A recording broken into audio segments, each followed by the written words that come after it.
In the shadowed hills of Ohio, a forgotten farmhouse hid a wall of bricks, untouched for 91 years. Behind it, not just bones, but echoes of screams, where a doctor's quest for godlike power twisted healing into hellish torment. What if redemption demands the grave give up its secrets? Tonight, we descend into the abyss. The autumn wind howled through the skeletal branches of ancient oaks, carrying the faint, metallic tang of rain-soaked earth as Ethan Caldwell pulled his truck up the overgrown gravel drive. It was 2018, and the young entrepreneur from Columbus had just closed on the derelict Holloway farmstead, 3 miles northeast of Marietta, Ohio, a steal at auction, or so he thought. The realtor, a middle-aged woman with a clipboard and a forced smile, had breezed through the tour. Creaking hardwood floors scarred by decades of neglect, wallpaper peeling like old skin, and a kitchen stove rusted into obsolescence. But in the basement, she paused, her flashlight beam trembling slightly as it danced over a wall of faded red bricks, mortared haphazardly into the stone foundation. "This part's been sealed since the 30s, she muttered, her voice echoing off the damp walls. "Owners before you never touched it. Probably just storage, but who knows?" Ethan laughed it off then, his mind on renovations and flipping the property for profit. But that night, alone in the empty house, the wind whispering secrets through cracked windows, he couldn't shake the unease. It felt like the bricks were watching him, holding their breath. Weeks later, curiosity gnawed at him like a persistent itch. Armed with a sledgehammer and a headlamp, Ethan descended the narrow stairs, the air growing thicker, cooler, laced with the musty scent of mildew and something sharper. Decay, perhaps, or the ghost of old blood. The first swing cracked the mortar, dust exploding in a gray cloud that stung his eyes and coated his throat. As bricks tumbled, revealing a jagged opening, a rush of stale air escaped, carrying whispers of forgotten agony. What lay beyond wasn't mere storage. It was a tomb of horrors. Rusted iron beds bolted to the floor, scattered medical instruments glinting dully under his light, scalpels, syringes, and leather-bound journals yellowed with age. And bones, human bones, scattered in shallow pits dug into the earthen floor, some still wrapped in tattered cloth that might have been burial shrouds. Ethan's heart hammered like a war drum, his breath shallow as he realized this wasn't abandonment, it was concealment. A deliberate erasure of sins too grave to face the light. Historians would later swarm the site, their flashbulbs popping like distant gunfire, unearthing records that peeled back layers of Ohio's shadowed past. But the true terror wasn't in the artifacts. It was in the story they resurrected, a tale of Dr. Amos Fletcher, a man whose hubris rivaled Lucifer's fall, turning a cholera-stricken frontier into his personal altar of experimentation. This wasn't just medical malpractice. It was a biblical reckoning where pride poisoned the well of mercy and divine justice waited patiently in the dark. To understand the depth of this abomination, we must journey back to 1832, when the Ohio River ran thick with commerce and contagion. The summer sun beat down mercilessly on the young republic, baking the earth into cracked clay and turning the air humid and heavy, pregnant with dread. Cholera, the Blue Death, had slithered north from New Orleans like a serpent in Eden, coiling through port cities, claiming souls with ruthless efficiency. Victims withered in hours, skin turning ashen blue, bodies convulsing in purgatorial agony, fluids draining until they resembled desiccated husks. In Cincinnati, bodies piled in streets. In Portsmouth, mass graves yawned like open mouths. By July, the plague reached Washington County, ensnaring Marietta, a fledgling town of clapboard homes and muddy lanes, its 2,000 inhabitants clinging to the riverbank like barnacles on a sinking ship. Into this cauldron of fear strode Dr. Amos Fletcher, a figure straight from a Gothic parable. Tall and gaunt, with eyes like storm clouds, gray, piercing, unyielding, and hair whitened prematurely as if by some inner frost. He arrived from Philadelphia with trunks of gleaming instruments and letters sealed in wax. Educated at the University of Pennsylvania, he exuded the aura of enlightenment in a land where healers were often quacks peddling snake oil from wagons. His voice, smooth and authoritative, carried the weight of Eastern sophistication, soothing the terror-stricken like a false prophet's balm. But beneath that veneer lurked a darkness, a spiritual void where ambition festered unchecked. Fletcher wasn't merely a doctor. He saw himself as a savior, a modern Prometheus stealing fire from the gods of medicine. Yet, like Icarus, his wings were waxed with pride, destined to melt. The Holloway farm, perched on a gentle rise amid fields of swaying wheat and grazing cattle, had stood since 1798 when Thomas Holloway, a Revolutionary War veteran with calloused hands and a Bible-worn soul, hewed it from the wilderness of the Northwest Territory. Limestone walls rose sturdy against the elements, timber beams hewn from virgin forest, a testament to human resilience. By 1832, Thomas lay in the family plot, his legacy passed to son Marcus, a stoic 32-year-old with sun-leathered skin, a wife named Sarah whose eyes held the quiet wisdom of motherhood, and 3 children whose laughter echoed like fragile bells in the gathering storm. The farm was their Eden, but debt loomed like the serpent. Lean harvests, rising taxes, the constant whisper of ruin. Fletcher approached Marcus under a sky bruised with thunderheads, his proposal glinting like fool's gold. "Your basement," he said, gesturing to the cool, cavernous space beneath the house, stone walls weeping moisture, divided into chambers perfect for seclusion. It's ideal for an isolation ward. Affluent families will pay handsomely for private care, away from the town's squalor. $50 a month, he offered, 3 times the farm's yield in good times. Marcus hesitated, his fingers tracing the worn handle of his plow. But visions of solvency danced before him. Sarah, kneading dough in the kitchen, felt a chill snake up her spine, as if the house itself recoiled.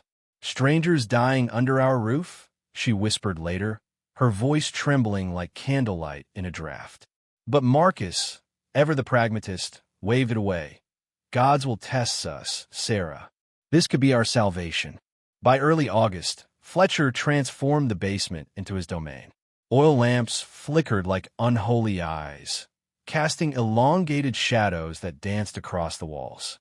Wooden tables groaned under vials of murky elixirs, lancets sharpened to razor points, and basins for catching life's crimson essence. The air grew thick with the acrid scent of carbolic and herbs, camphor, laudanum, calomel. Patient rooms, once root cellars, now held iron-framed beds with straw mattresses, chains discreetly bolted for restraint, wash basins of chipped porcelain. To the Holloways, it seemed professional, a beacon of progress. But Fletcher harbored secrets darker than the abyss. Expelled from Pennsylvania hospital months prior for irregularities, whispers of experiments on the destitute, bodies vanishing from wards, he fled west, his journal a confessional of madness. "The humors must be purged utterly," he scrawled, his script elegant yet feverish. "Only through depletion can purity be restored. I shall conquer this demon where others fail." The first soul to cross that threshold was Elizabeth Whitman, 22, daughter of a grain merchant whose wealth couldn't buy immunity. August 15th dawned muggy, the river fog clinging like a shroud as Jacob Whitman carried her in, her body racked by cramps, skin paling to cerulean horror. "Save her," he begged, pressing gold into Fletcher's palm. $1.25, a fortune. Fletcher nodded gravely, his eyes gleaming with predatory zeal. 3 days quarantine, he decreed, barring visits. Alone in the flickering lamplight, he began his ritual. Elizabeth's cries pierced the night, muffled by stone but echoing in Sarah's dreams upstairs. Fletcher's graduated depletion was a symphony of torment, lancets slicing veins, blood spilling in rhythmic gushes, 24 ounces first, then 20 more, her pulse fluttering like a trapped bird. Calomel followed, mercury scorching her innards, inducing retches that echoed like damnation's cough. Patient responds favorably, He noted, ink blotting as her life ebbed. But this was no cure. It was execution masked as mercy. Cholera weakened, Fletcher's zeal killed. By dawn, Elizabeth lay still, her body a vessel emptied not by disease, but by a doctor's God complex, a modern pharaoh hardening his heart against the plagues. Burial came swift, a shallow trench behind the barn under cover of night. Fletcher's spade bit the earth with mechanical precision, the soil damp and yielding like flesh. When Whitman returned, grief etched his face. Fletcher's condolence was a masterpiece of deception. She fought valiantly, but the Lord called her home. An extra $10 for expenses, and the merchant departed, blind to the serpent in his midst. Word spread like the epidemic itself. By late August, the basement thrummed with the damned. Thomas Carmichael, blacksmith from Belpre, his forge-hardened frame no match for Fletcher's blades. For days he endured, bleedings that left him pallid, purges that convulsed him in agony, before silence claimed him. Fletcher's journal swelled. Humor balance achieved post-second cycle. Demise attributable to underlying corruption. Lies, all lies. Each death fueled his delusion. A twisted Eucharist where blood was the wine, suffering the bread. September brought a deluge. Families trudged the dusty road to the farm, eyes hollow with desperation, pockets emptied for hope. Merchants, artisans, farmers, all paid tiered tribute to Fletcher's altar. $25 for the elite, $15 for tradesmen, $10 for the humble. Additional fees for experimental enhancements, infusions of arsenic-laced tonics, electrical galvanism from crude batteries that jerked bodies like puppets in Hell Theater.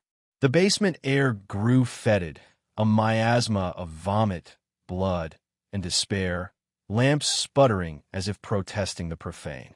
Upstairs, the hallways withered under the weight.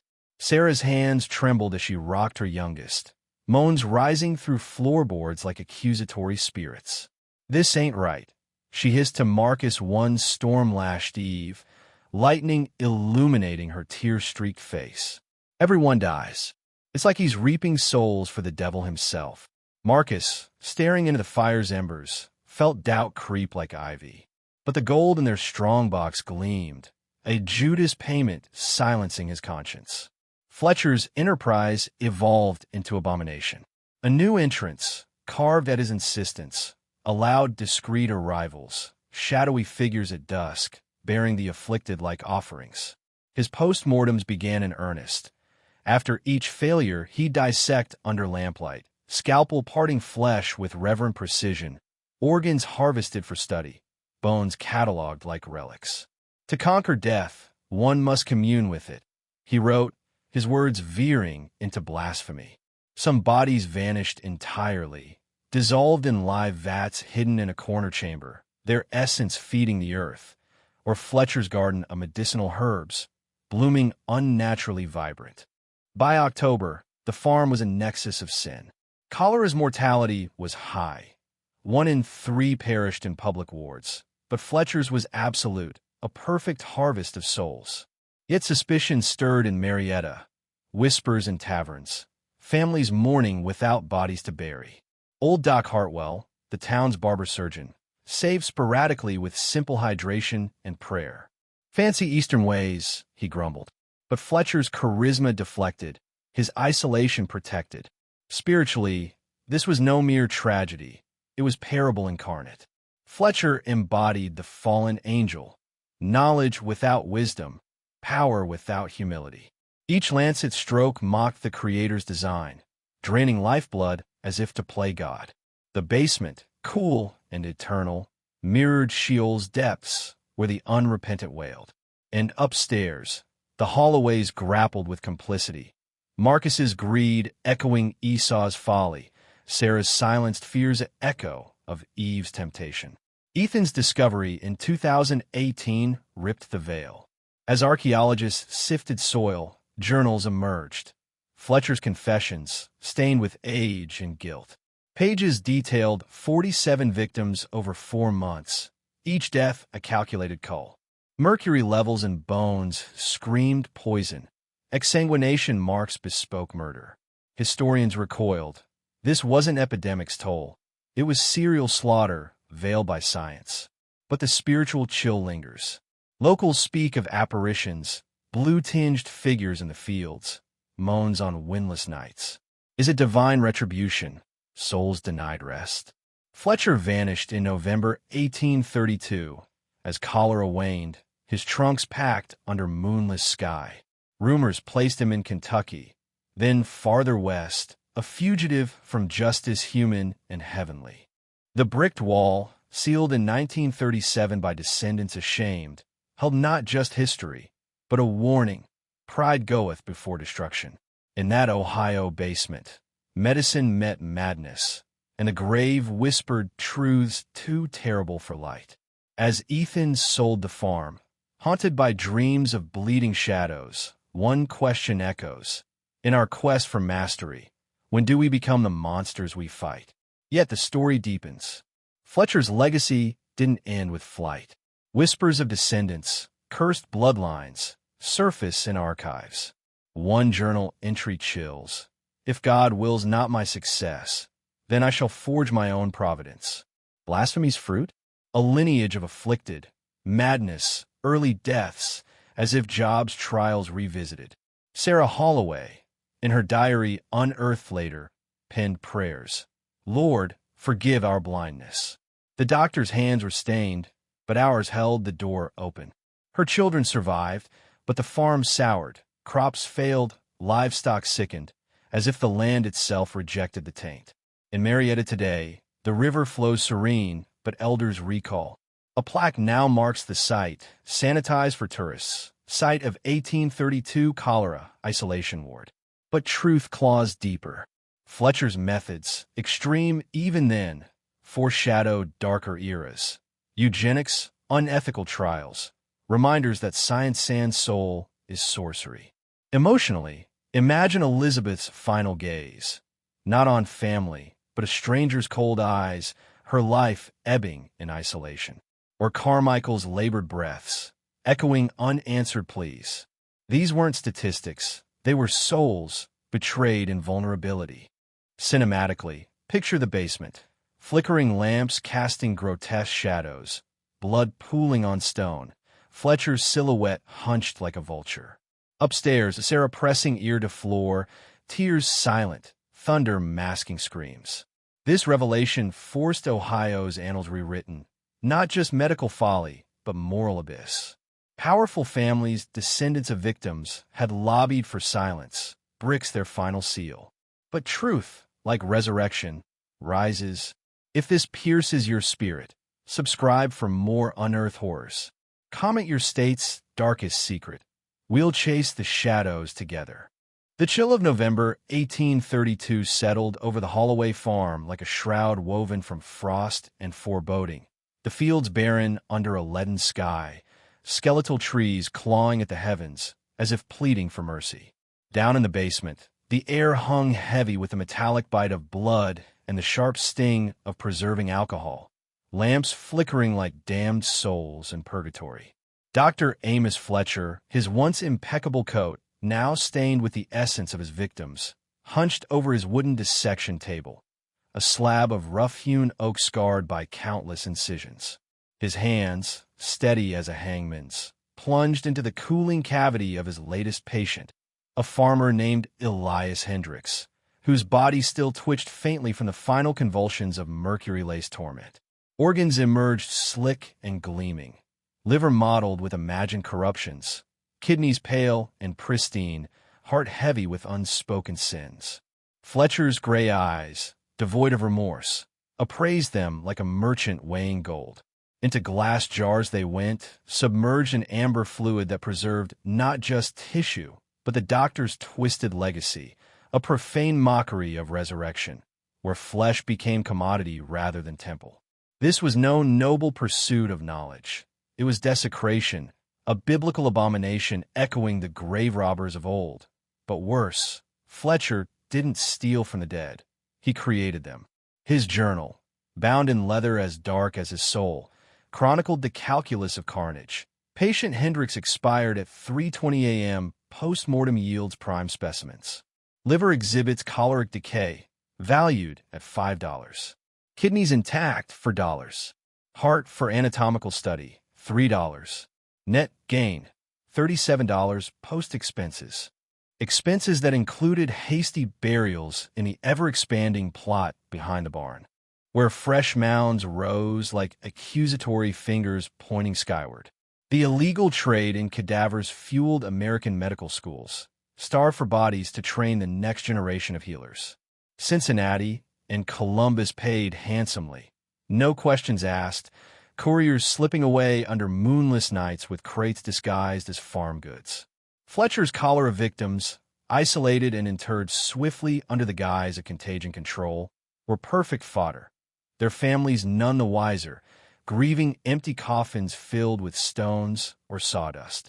Spiritually, this plunged Fletcher into the abyss of hubris, playing God in reverse, not creating life from dust, but reducing divine creations to merchandise.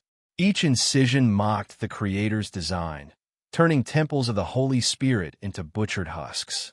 The basement transformed into a charnel house veiled as sanctuary. Stone walls sweating condensation like tears of the damned, shelves lined with jars where organs floated eternally, eyes seeming to follow Fletcher's movements in silent judgment. The cool limestone, once a benign root cellar, now amplified every drip, every slice, as if the earth itself recoiled. Upstairs, Sarah Holloway paced the creaking floors, her Bible clutched like a talisman, whispers of prayer battling the muffled sounds below. "Lord, what have we invited into our home?" she murmured, her breath fogging the window pane as frost etched patterns like fractured souls. Marcus, ever the earthbound soul, buried his unease in labor, chopping wood with furious swings, the axe biting deep as if to cleave his doubts. But the gold Fletcher paid gleamed in their strongbox, a Judas kiss that silenced questions. Yet cracks formed in this facade of prosperity. The children whimpered in their sleep, dreaming of blue-faced specters. Livestock shied from the barn, as if sensing the unholy taint seeping from below. Fletcher's operation, once a stream, swelled to a torrent. Patients arriving at dusk, their moans a nocturnal chorus, only to fall silent by dawn. His graduated depletion evolved into ritual. Bleedings that left veins collapsed and skins translucent, calomel doses that scorched innards like hellfire, postmortems that harvested more than knowledge. He charged extras for preservation rights, claiming to honor the dead, but pocketing profits from their very essence. Fate, or perhaps divine intervention, intervened that fateful November when two threads of destiny knotted into revelation. First came Martha Cunningham, 16 and radiant as a spring dawn, her auburn curls framing a face etched with early fever. Daughter of Reverend Isaiah Cunningham, shepherd of Marietta's first Presbyterian flock, she had contracted the Blue Death while tending the afflicted in the church's makeshift ward, an act of Christian charity turned cruel irony. The Reverend, his voice thundering sermons on redemption, now humbled by paternal terror, borrowed against his meager stipend to afford Fletcher's exalted care. $25 for salvation, he whispered, handing over the coins with trembling hands. Martha arrived at the farm under a drizzling sky, her steps faltering but spirit unbroken, quoting psalms as Sarah helped her down the stairs, "Though I walk through the valley of the shadow of death."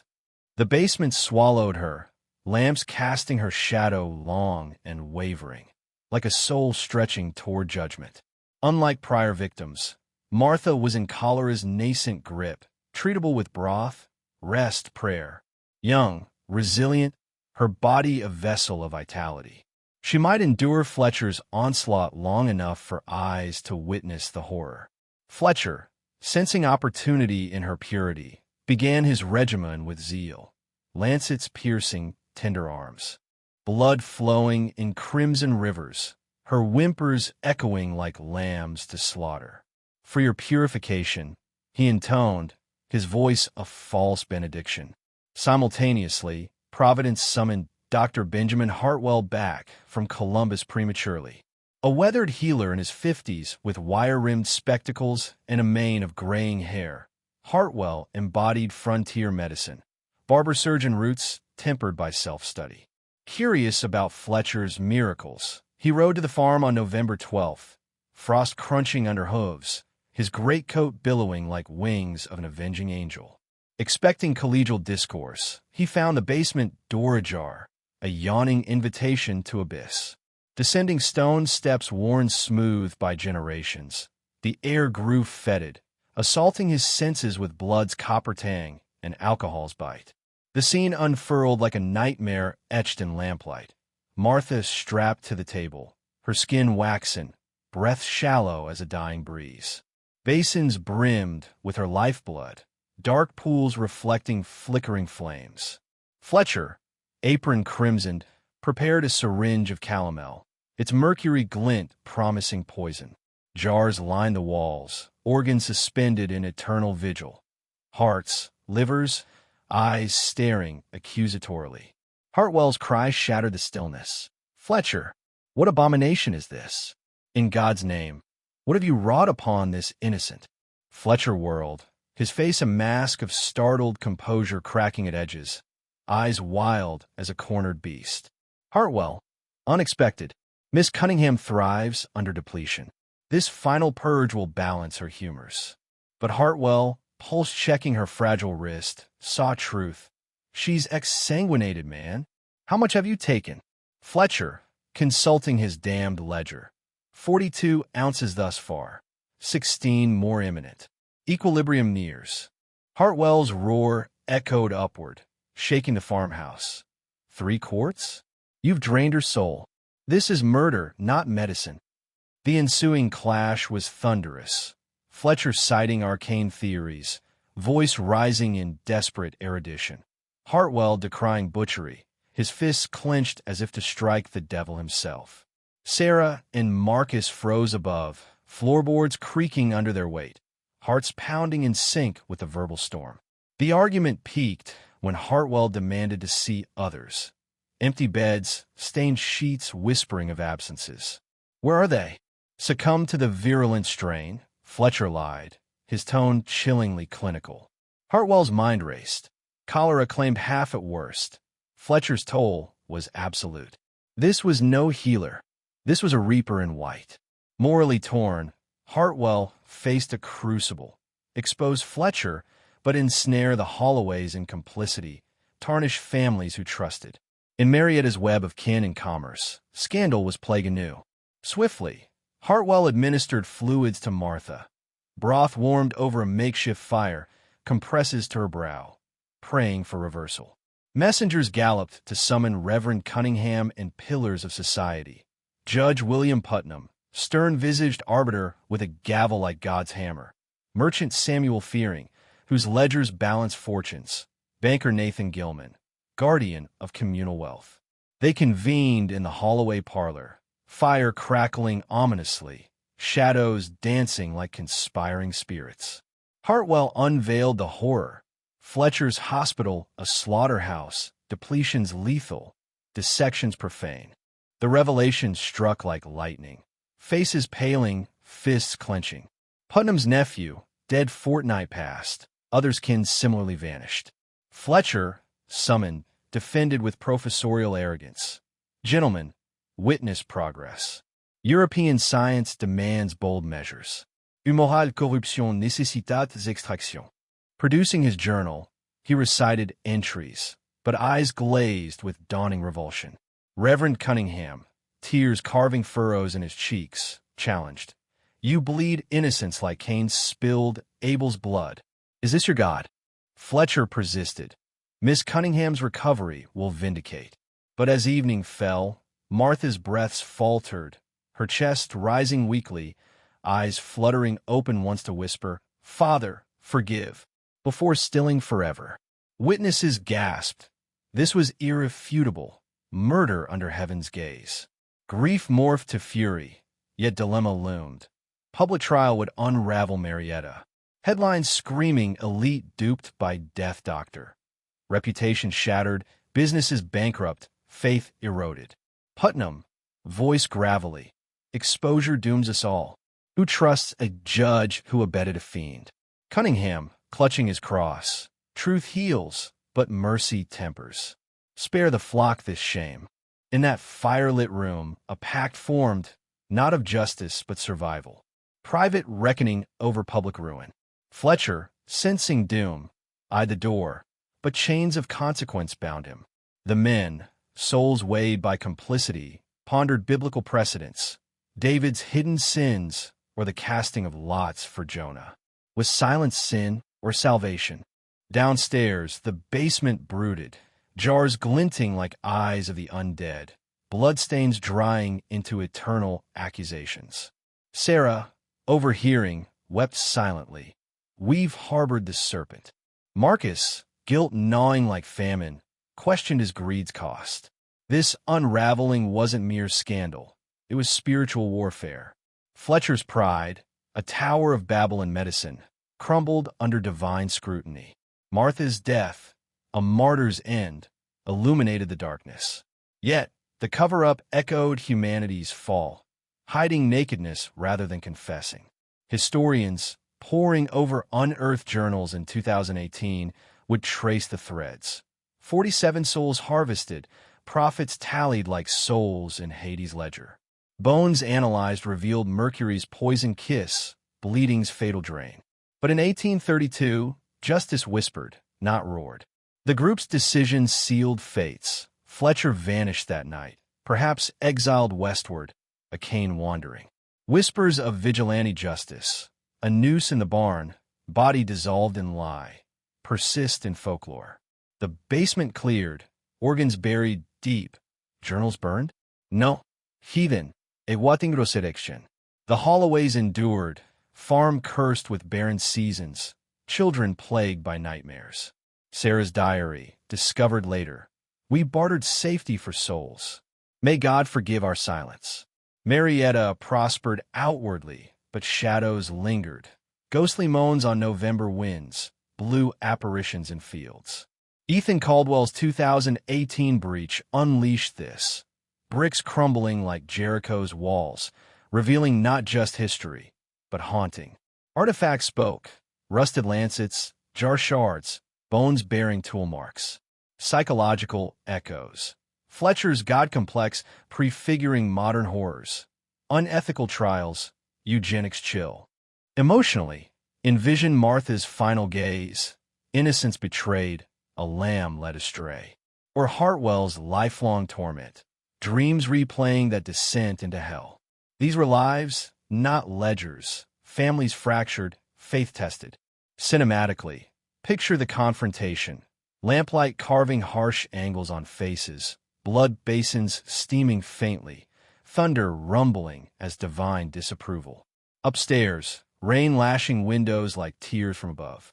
This chapter forced rewrites, not Epidemic's footnote, but moral quagmire. Powerful kin suppressed, bricking truth in 1937. But secrets like Lazarus rise. If souls stir within you, subscribe, share your region's veiled vices below. More revelations await. The pre-dawn haze clung to the Holloway farm like a veil of unspoken sins, frost etching crystalline patterns on the grass, each blade sharp as a lancet under the fading stars. November 13th, 1832, and the air hummed with tension thicker than the fog rolling off the Ohio River. A palpable dread that seeped from the farmhouse, where community pillars huddled in the parlor, their faces gaunt in the sputtering candlelight, debating the fate of a monster in their midst. Judge William Putnam, his judicial robes replaced by a woolen coat stiff with cold, paced the creaking floorboards, his breath visible in plumes like departing souls. Reverend Isaiah Cunningham clutched his Bible, pages worn from frantic turning, seeking solace in verses of justice and mercy that now blurred in his grief-stricken eyes. Merchant Samuel Fearing and banker Nathan Gilman flanked the hearth, their whispers urgent, shadows dancing grotesquely on the walls as if mocking their conspiracy. Below, in the basement's stony womb, Dr. Amos Fletcher barricaded himself amid the relics of his depravity. Blood-crusted tables, jars of desiccated organs staring like accusatory eyes, his journal a testament to hubris that rivaled Satan's fall. The standoff had stretched through the interminable night of November 12th. Fletcher's defiance a poisoned chalice, refusing exile, threatening to drag all into the abyss with tales of complicity. "I'll not flee like a thief," he snarled from behind the bolted door, his voice echoing hollowly up the stairs. "Expose me, and your precious reputations crumble with mine. The Holloway's greed, your blind endorsements. We're all stained now." Marcus Holloway, trembling in the corner, his farmer's hands raw from worry, pleaded with the men. "For God's sake, spare my family. We've children innocent of this hell." Sarah, upstairs with the little ones, rocked them in silence, her prayers a desperate litany against the spiritual rot festering below. The group's pact, forged in the fire's dying embers, was a devil's bargain. No public trial, lest it scorch the innocent alongside the wicked. Marietta's fragile society, merchants' ledgers, judges' gavels, pastors' pulpits, hung by threads of repute.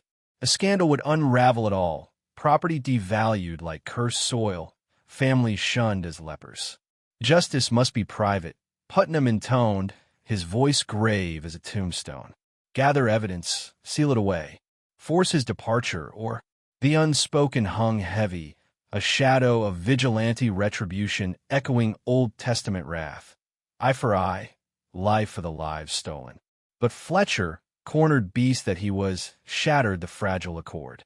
As midnight bled into the witching hours, muffled thuds from below signaled his desperation. Scraping at the exterior entrance, a hatch Marcus had installed for quarantine. Putnam and Fearing, posted as sentinels in the biting cold, their breaths frosting like ghosts, heard the latch creak. Fletcher emerged into the gloom, a spectral figure clutching his journal and a satchel of ill-gotten gold, eyes darting wildly under the moon's judgmental gaze. "Stand aside," he hissed, his white hair disheveled like a prophet gone mad. "This research will redeem me yet." The confrontation erupted in the shadows behind the barn, where fresh graves mounded like silent witnesses. Words flew like daggers, accusations of murder, defenses of science, until a scuffle blurred the line between accident and intent. Fletcher lunged, perhaps to flee. A shove, a trip on slick frost, and his body tumbled down the stone steps, skull meeting limestone with a sickening crack that echoed like thunder from Sinai.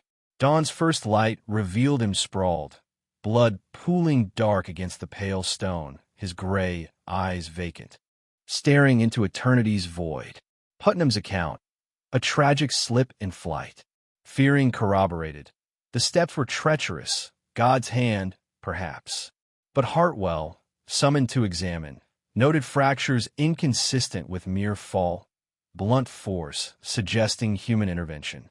Yet, soul-weary, he inscribed accidental trauma on the certificate, choosing communal salvation over truth's harsh light. "Let the dead bury the dead," he muttered, echoing Scripture's mercy amid moral quagmire. Fletcher's demise quenched the immediate fire, but ignited a conflagration of concealment. The basement, a crypt of horrors, treatment table etched with suffering, instruments rusted witnesses to torment, shelves of jars like unholy reliquaries, demanded entombment. The men, faces ashen in the rising sun, decreed, seal it eternally, a modern Gehenna where sins could smolder unseen. Marcus, driven by paternal terror, wielded trowel and mortar, layering locally quarried limestone into an impregnable wall, each brick a prayer for forgetting. Ivy was planted to cloak the exterior hatch, tendrils creeping like fingers of oblivion, weaving a verdant shroud over the scar. Furniture splintered and burned in a pyre that lit the night sky, ashes scattered to the winds, metal buried in scattered pits across the fields, as if dispersing the curse. Fletcher's journal, damning as Judas's ledger, was debated, burn or bury. They chose preservation, locked in a chest and interred with the wall, a time capsule of damnation awaiting Judgment Day. The official narrative, spun with the precision of a spider's web, wove deception into history. Fletcher, heroic healer, fell by accident amid his selfless labors. His hospital sealed against contagion spread, patients mere victims of the merciless plague. Reverend Cunningham, voice cracking with suppressed anguish, presided over a sparse burial in Marietta's cemetery, earth swallowing the coffin under a headstone etched simply, Dr. Fletcher, 1796 to 1832, taken in service to the afflicted. No eulogies rang, only the wind's mournful keen, as if nature itself lamented the lie. Families received hushed condolences. Cholera claimed them, despite the doctor's valiant efforts. Most clung to this balm, preferring noble loss over betrayal's sting. Graves visited with flowers, memories sanitized like laundered linens. Hartwell, haunted by visions of Martha's pallid face and Fletcher's crushed form, sought solace in the bottle. His practice faltering until death claimed him in 1835, secrets drowning in whiskey's haze. The Holloways enforced silence, Marcus forbidding utterance, even in whispers. Sarah's eyes, once warm, now veiled in perpetual shadow, her Bible readings laced with pleas for forgiveness. Generations inherited the burden. Marcus to son Thomas, who whispered the tale on his deathbed in 1878. Thomas to Robert, who tended the ivy like a sacred duty. The wall melded into the foundation, an architectural enigma forgotten amid daily toils. By 1900, witnesses dust, the cholera of 32 faded to folklore. Headstones weathered, stories softened. Ironically, Fletcher's myth burnished, a martyr of medicine, inspiring named sons and a modest scholarship from Marietta's medical society. He brought light to the frontier, elders recounted, oblivious to the darkness he wrought. The farm flourished outwardly, wheat golden under summer suns, cattle lowing in contentment, but spiritually blighted. Crops occasionally withered inexplicably, as if the soil rebelled. Children reported nightmares of blue-skinned wraiths clawing from below. Marcus lived to 78, his final breath a sigh of unburdened relief. Sarah followed a decade later, her last words a murmured prayer. Lord, brick our sins away. The 20th century swept change. Depression for sale in the 1930s, new owners, Eastern European immigrants with calloused hands and foreign tongues, ignorant of ghosts, sealing upper rooms for warmth, the basement a forgotten quirk. Ownership churned amid industrialization, suburban sprawl nibbling at fields. Each buyer noted the bricked wall, dismissing it as relic of floods or folly. No sledgehammer dared breach. Cost prohibitive, curiosity quelled by apathy. Enter Ethan Caldwell, 2018's ambitious buyer from Columbus, envisioning a rustic escape. The farmhouse, sagging with age, whispered promises of restoration. Peeling paint like shedding sins, windows milky with dust. Contractors descended from modern miracles. Wiring, plumbing snaking through foundations. Codes demanded inspection of the sealed section. Structural integrity, their mantra. On a crisp spring morn, power tools whined against mortar hardened by time, chips flying like shattered illusions. The breach widened, unleashing a gust of fetid air. Musty decay, organic rot that clawed the throat, hinting at long-entombed secrets.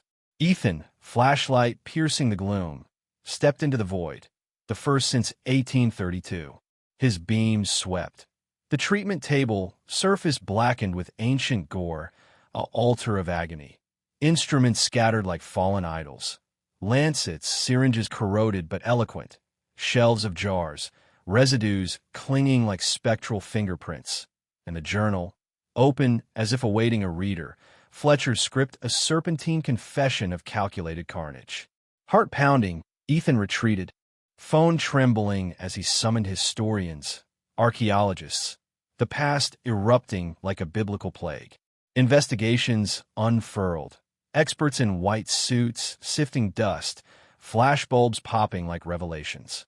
Journal pages brittle as autumn leaves, detailed 47 murders masked as medicine, depletions draining life, calomel, scorching souls. Residue analysis screamed mercury overdose. Bloodstains DNA mapped to multiples, suggesting undocumented victims. Behind the barn, ground-penetrating radar unveiled 12-plus burials, shallow and hurried, bones bearing tool marks of dissection. Systematic slaughter, historians decreed, a frontier Frankenstein concealed by communal cowardice. Church ledgers, death certificates, unearthed patterns, clustered demises, altered records, courthouse clerks complicit, leaders silencing whispers, clergy falsifying virtues. Fletcher's toll, at least 24, fees amassing fortunes in gold that lined pockets and graves. The cover-up sprawled, Putnam's influence quashing inquiries, Cunningham's sermons extolling the martyr, a web of lies preserving facades at justice's expense. Spiritually chilling, this unearthed a parable of fallen grace. Fletcher's pride, a tower toppled by vigilantes echoing God's vengeance, yet their silence is sin compounding. The basement, preserved by providence, mirrored the tomb of Christ, sealed, then breached to reveal truth's resurrection. Locals whisper of hauntings, apparitions in fields, cries on November eves, as if souls demand absolution. Ethan dreams plagued by bleeding shadows, sold swiftly. The farm now, a historical site, plaques sanitized but echoes raw. This revelation rewrote Ohio's annals. Not heroic healing, but moral abyss, where reputation trumped righteousness. In our age of exposed scandals, it warns, buried sins fester, awaiting the light. Yet, deeper layers linger, descendants tracing cursed lines, archives hinting at Fletcher's westward flight thwarted. One entry chills. My work defies mortality. Even death shall yield. Blasphemy's echo or undead legacy? Emotionally, picture the family's quiet grief. Empty chairs at tables, names whispered in prayer, illusions of noble death shattering like glass. Or Hartwell's descent into drink, mirror reflecting a broken man complicit in cover. Cinematically, envision the escape. Moonlight glinting on frost, scuffles grunts, crack of bone resounding like fate's gavel. Ceiling, mortar slapped wetly, bricks stacking like barriers to hell. This part unearths not just history, but humanity's shadow, pride, fear, redemption deferred. Subscribe for more. Comment your ancestral secrets. We'll exhume together. The spring air was crisp the morning the last limestone block tumbled inward. But inside the void it was still November 1832, cold, stale, and thick with the breath of the unburied. Ethan Caldwell's flashlight trembled across a scene that belonged in the catacombs of hell, not beneath an Ohio farmhouse. A heavy oak table, black and glossy with the ghosts of arterial spray. Iron restraints green with verdigris. Shelves of bell jars where alcohol had long ago surrendered to time, leaving behind leathery hearts, coiled intestines, and things that might once have been human faces pressed against the glass like souls clawing for release. And in the center, open on a worm-eaten desk, as if waiting for morning rounds, Dr. Amos Fletcher's journal. Its pages brittle, yet the ink still black and damning. Each entry a calm, clinical confession of murder dressed in the language of healing. Ethan staggered back up the stairs and vomited in the grass. Within hours, the site was crawling with forensic archaeologists, medical historians, and genealogists whose faces grew paler with every artifact lifted from the dark. What they uncovered over the following months did not merely add a footnote to Ohio history. It detonated the entire narrative we had told ourselves about frontier medicine, about trust, and about how far a community will go to protect its own reputation rather than the souls it sacrificed. The journal alone was a litany of horror written in elegant copperplate. Patient 29, female, 19 years, initial presentation mild. Commenced depletion at 8 o'clock. 28 ounces removed. Pulse 1, 1042. Mercurial purge 22 groszy expired godzina 3:17. Specimens: liver, kidneys, uterus, excellent condition. Groß Rezept $41. Net after burial $38.50. 47 such entries.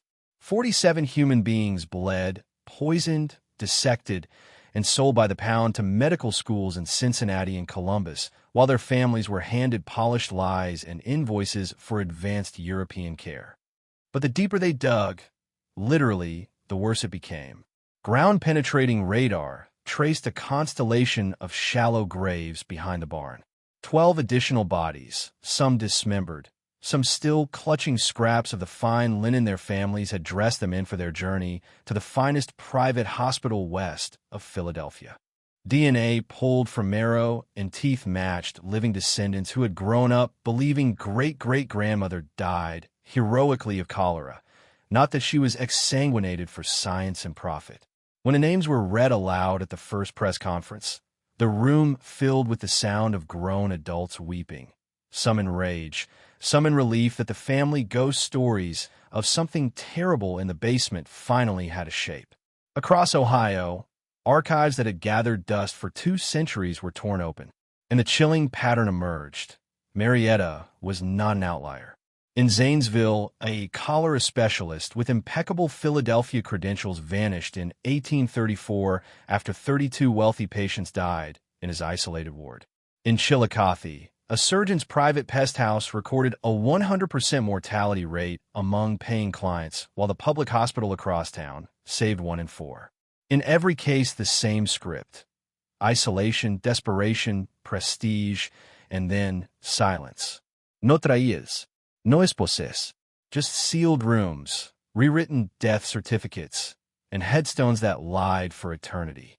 Medical historians now speak of the Fletcher pattern, a perfect storm of frontier conditions that turned some licensed physicians into sanctified predators. No state medical licensing until decades later. Epidemics that made sudden death expected. Families so desperate they would bankrupt themselves for any promise of hope. Communities whose survival depended on outward respectability more than inward morality. In 1832 wasn't the Dark Ages. It was the Petri dish where monsters in frock coats learned they could murder beneath the cloak of legitimacy, and that the pillars of society would help them hide the bodies if the alternative was shame. Back at the Holloway farm, now a state historic site, the basement has been preserved exactly as Ethan found it. You can stand where Martha Cunningham took her last breath, run your fingers over the grooves worn into the table by iron restraints, and read the journal under the same flickering LED bulbs that mimic the whale oil lamps of 1832. Visitors leave pale and silent. Some light forebearers' names are carved into a new memorial wall outside. Not died of cholera, but murdered by Dr. Amos Fletcher. Their descendants laid the stones. Fletcher's own grave in Marietta's Mound Cemetery became a battleground. Victims' families demanded exhumation and reburial in unhallowed ground. Others argued to leave the liar among the honest dead as a perpetual warning. In the end, the headstone was altered with a bronze plaque that simply reads, "Here lies Dr. Amos Fletcher. His crimes were concealed for 91 years. Let this be the last time silence is chosen over justice." The Holloway descendants, now spread from California to Connecticut, gathered for the first time in a century when the news broke. Some wept for the taint on their name. Others wept in gratitude that the whispered childhood terror of "never go near the bricked-up wall" finally had a name and a face that was not their own. One elderly woman from the direct line placed her hand on the memorial wall and said, "My grandmother used to say the house hated us. Now we know why, and now it can rest." Yet the ripples keep spreading. Every year since the discovery, another sealed room, another suspiciously perfect mortality record, another heroic frontier doctor whose patients all died rich and alone has been quietly reopened. None have matched the preserved horror of Fletcher's operating theater. But the message is unmistakable. He was not an aberration. He was the one who got caught. Modern medical ethicists walk through the basement on field trips and speak in hushed tones about how the same ingredients still exist today. Desperate patients, isolated practice, charismatic authority figures, institutions that fear scandal more than harm. They point to cases decades-long sexual predators in sports medicine, opioid mills masquerading as pain clinics, research scandals where vulnerable people were experimented on and discarded. And ask the question no one wants to hear. How many Fletcher basements are still bricked up, waiting for someone brave or foolish enough to swing the first hammer? Because the most terrifying revelation of all was not the blood on the table or the organs in the jars. It was the calm, rational entries in a doctor's diary and the signatures of judges, ministers, and merchants who chose to look away. The limestone wall was never just stone and mortar. It was the physical manifestation of a community's prayer. Let this not be true. Let's stay hidden. Let us remain good people. But stone crumbles. Truth does not. The basement stands open now. The lamps burn day and night. And every visitor leaves carrying the same chilling realization. The monsters were never hiding in the shadows. They were standing in the light, wearing the white coat of authority, shaking our hands and telling us to trust them completely.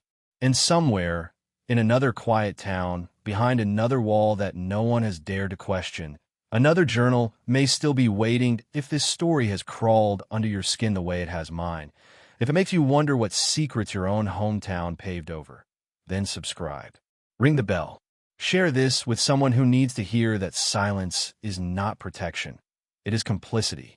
Because the dead of 1832 have finally spoken, and they are asking us, begging us, not to brick up the truth again.